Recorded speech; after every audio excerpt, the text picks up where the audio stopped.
नमस्कार, मैं हूं आपके साथ कविता राणा। मेरे साथ मौजूद है आचार्य मेंग शर्मा जी। मेंग जी, स्वागत है आपका। धन्यवाद कविता जी। सभी दर्शकों को नमस्कार।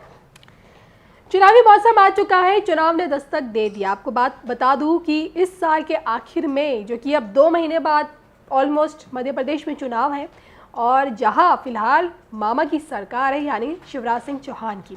लेकिन आपको याद होगा कि 2017 में मध्य प्रदेश में कांग्रेस सरकार बनाने में कामयाब तो हुई थी, लेकिन सिंधिया ने होली के मौके पर ऐसी बगावत की कि मामा की वापसी हो गई और कमलनाथ की सरकार गिर गई। अब देखिए, अब की बार का जो मध्य प्रदेश का जो चुनाव है बहुत ही दिलचस्प होने वाला है, क्योंकि इस बार नेक टू नेक फाइट है।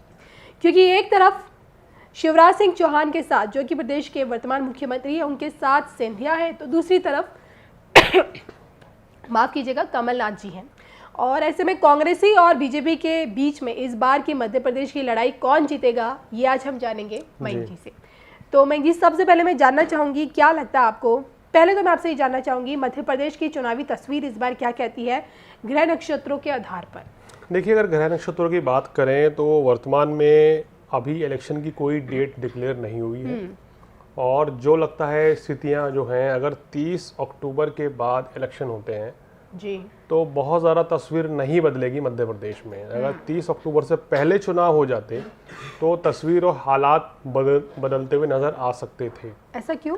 कारण क्या है कि 30 अक्टूबर के बाद जो है गुरु और राहु का जो चांडाल दोष है वो समाप्त हो रहा है। अच्छा। और राहु और केतु वर्ष के अंत होते होते राशि परिवर्तन भी 30 अक्टूबर को कर रहे हैं। यानी कि राहु जो है वो आ जाएंगे आपके कन्या राशि में, उसमें मीन राशि में आ जाएंगे। केतु जो है वो तुला से निकलकर कन्या राशि में जाएंगे। और गुरु जो है मेष राशि में स्वतंत्र हो जाएंगे, पावरफुल स्थिति में आ जाएंगे।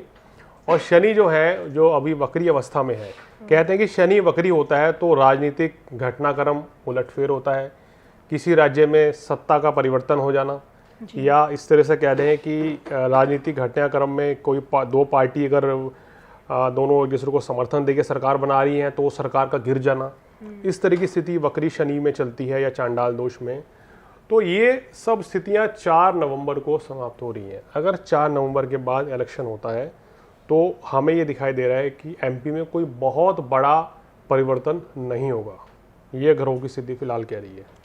चलिए, और अगर देखिए 30 अक्टूबर के बाद इलेक्शन होते हैं तो कोई बड़ा परिवर्तन हमें देखने को मिलेगा। फिलहाल मैं आपसे ये जानना चाहूँगी कि एक तरफ तो शिवराज सिंह चौहान है मुख्यमंत्री, और दूसरी तरफ कमलनाथ। दोनों की कुंडली का एनालिसिस करते हुए किसके ग्रह नक्षत्र ज़्यादा भारी पड़ रहे हैं इस बार? देखिए, शिवराज सिंह जी की कुंडली में देखें तो शनि की स्थिति इनके लिए फिलहाल, वक्री शनि जो है, इनकी लोकप्रियता में कहीं ना कहीं फिलहाल कमी ला रही है।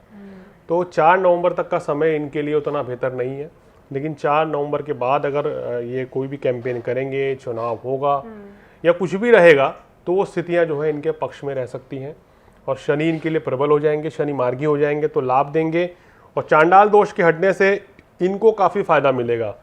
तो इसलिए इनके लिए आने वाले समय में ग्रहों की स्थिति बड़ी प्रबल बनती हुई नजर आ रही है। दिखा रही है कि अभी की स्थिति जो है, जो पिछले कुछ दिनों की स्थिति थी उसमें, और 15 अक्टूबर के बाद की स्थिति में, वहाँ इनकी छवि में बड़ा फर्क पड़ेगा। और चुनाव की डेट नज़दीक आते आते, अगर जैसे मैंने बोला कि नवंबर में चुनाव होते हैं, तो ये इनकी चीज़ें कहना चाहिए, चाहे 1% ही फेवर में जाए, लेकिन भाजपा के फेवर में जाएंगी। जी, तो आपका कहना है कि इस बार कमल खिलकर रहेगा? देखिए, पूर्ण बहुमत की सरकार बने या कुछ सीटें कम रह जाएं, ये तो एक कहना चाहिए बड़ी क्लोज फाइट है। क्योंकि अगर कमलनाथ जी की बात करें तो शनि और बुध की स्थिति, मंगल की स्थिति इनके लिए बड़ी प्रबल नजर आ रही है। इनके शनि भाग्य स्थान में बैठे हैं। राहु जैसी परिवर्तन होगा तो राहु परिवर्तन करवा के इनको राजनीतिक सुख में, राजनीतिक लाभ की वृद्धि दे रहा है, लोकप्रियता बढ़ेगी। तो संभावनाएं इनकी भी प्रबल बनी हुई है।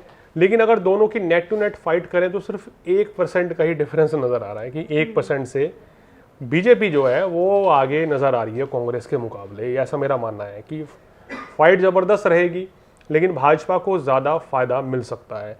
लेकिन इस बार चुनाव में आप देखेंगे ऐसा कुछ नहीं होने वाला है कि एक तरफा कोई पार्टी अपनी सरकार पूर्ण बहुमत से बना ले।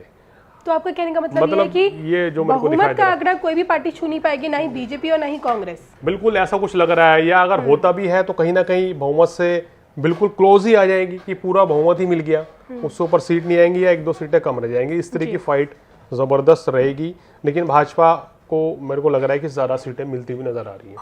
अगर बात करूं मैं ज्योतिरादित्य सिंधिया की, तो यहाँ उनकी राजनीति कैसी आपको नजर आएगी? क्या लगता है सिंधिया इस बार भाजपा को कितना फायदा पहुंचा पाएंगे? देखिए, इनकी कुंडली में अगर हम देखें तो शनि और शुक्र की स्थिति बहुत बलवान है और केंद्र में बैठे हैं। और अभी अगर देखें तो वर्तमान में शनि जो है मार्गी होने जा रहे हैं जी। तो शनि का मार्गी होना सिंधिया जी के लिए बड़ा अच्छा साबित होगा। जहां कैंपेन करेंगे, अगर प्रचार करेंगे, जो भी कुछ टैक्टिक्स ये रणनीति बनाएंगे उसमें लाभ होगा। और भाजपा इस समय कहना चाहिए जो भी कोई चुनाव प्रचार आने वाले समय में होने वाला है वो भाजपा के फेवर में जाएगा। आई थिंक कहते हैं ना कि ग्रह चार बदलती है तो लोगों की सोच भी बदल जाती है। अगर आप ये मन बना के बैठे हैं कि मुझे इस पार्टी को वोट देना है, लेकिन जिस दिन वोट देने जाते हैं तो कभी कुछ लोग जो है दूसरी पार्टी को वोट दे के आ जाते हैं, या जिस पार्टी से या जिस पार्टी से नाराज होते हैं और बाद में उसी को जाके वोट दे देते हैं। तो ये वोटिंग डे वाले दिन ग्रह नक्षत्र की स्थिति बड़ी फर्क पड़ेगी। मेरा मानना यह है कि अगर 30 अक्टूबर के बाद चुनाव होते हैं तो वो भाजपा को ज्यादा लाभ देंगे, और उससे पहले होते हैं तो उतना लाभ मिलता हुआ नजर नहीं आ रहा है। चलिए, आपने बता दिया कि 30 अक्टूबर के बाद अगर चुनावी बिगुल फूका जाता है तो भाजपा के फेवर में ज्यादा जाएगा ये चुनाव। अगर भाजपा जीतती है या फिर बहुमत के साथ या फिर क्षेत्रीय दलों के साथ सीट शेयरिंग को लेकर भी, क्या लगता है भाजपा की तरफ से मुख्यमंत्री का चेहरा शिवराज सिंह चौहान ही होंगे या फिर कोई और? देखिए, अभी पार्टी ने मेरे ख्याल में शायद किसी को चेहरा नहीं बनाया है वर्तमान में, और पार्टी अभी फिलहाल बिना किसी चेहरे के लड़ रही है। लेकिन इनके सितारे जो हैं ऐसा नहीं है कि बिल्कुल ही खराब स्थिति में है। मैंने कहा ना कि 30 अक्टूबर के बाद सितारे फेवर में आएंगे तो चीज़ें प्रबल इनकी नज़र आ रही हैं, और कहना चाहिए मुख्यमंत्री पद इनको दोबारा मिल सकता है, तो सितारे इनके फेवर में रहेंगे। बट ये है कि 30 अक्टूबर के बाद।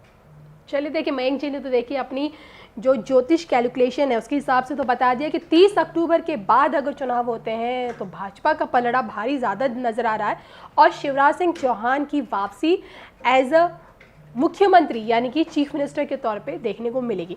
आपको क्या लगता है इस बार का मध्य प्रदेश का जो दिलचस्प चुनाव होगा वो उसमें कौन जीतेगा, कौन हारेगा? कमेंट करके बताइएगा ज़रूर। हम दोनों को दीजिए इजाज़त। नमस्कार।